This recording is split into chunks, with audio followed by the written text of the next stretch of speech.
Hello, I'm Blake. I'm from Broomfield, Colorado. I'm a junior studying cybersecurity with the hopes of going into the network engineering field. Additionally, I'm pursuing a minor in Spanish. Outside of class, I'm a member of the Phi Kappa Psi fraternity, where I've been an active member for the last 3 years. I'm Rakshan, and I'm from Memphis, Tennessee. I'm a freshman currently studying data science with the hopes of going into healthcare analytics. I'm in the Honors College and a part of the Emerging Scholars Program, where I'm currently starting research on generative AI models. Hello, my name is Rowan, and I'm from Farmington, Utah. I am a junior studying cybersecurity, and outside of class, I'm a member of the Beta Theta Pi fraternity. In 2019, Capital One experienced one of the largest data breaches in history. Over 100 million customers in the United States and 6 million in Canada had their personal information exposed. Names, addresses, credit scores, sensitive data, now vulnerable.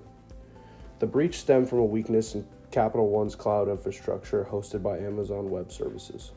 While AWS wasn't directly responsible for the attack, the incident raised serious concerns about cloud security and accountability. To start, it is believed that the incident began with a misconfigured WAF, or Web Application Firewall.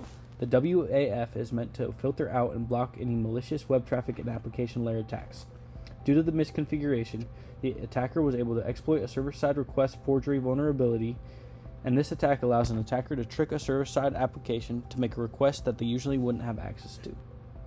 This allowed the attacker, Paige Thompson, to send external commands to servers other than the Capital One's internal cloud resource server. The attacker then used this access to query the AWS cloud instance to return information regarding the identity and access management, or the IAM roles, attached to the server instance.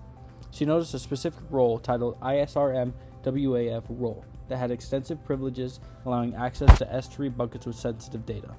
The role and set of privileges gained by the attacker allowed a more lateral movement through the system, allowed access to the data and the ability to download it locally. While according to Capital One, the data is encrypted in case of unauthorized access to the data.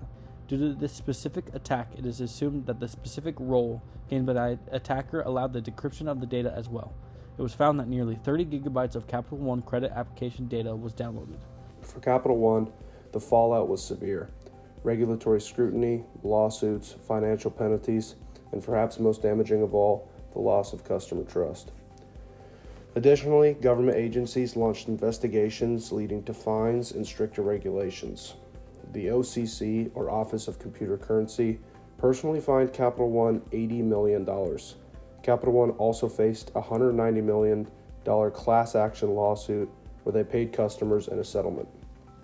The total cost of the breach for Capital One was extreme, being around $350 million. Capital One faced numerous lawsuits from affected customers and regulatory fines. In 2020, the Fed issued a cease and desist order, forcing them to make improvements in the company's risk management and compliance practices. Moreover, Paige Thompson was arrested shortly after the breach was discovered, and in 2022 was convicted on charges of wire fraud, 5 counts of unauthorized access to a protected computer, and damaging a protected computer. She was acquitted of other charges, including access device fraud and aggravated identity theft. As for long-term impacts, the breach highlighted the need for robust cloud security practices, which Capital One and other organizations have placed more emphasis on in recent times.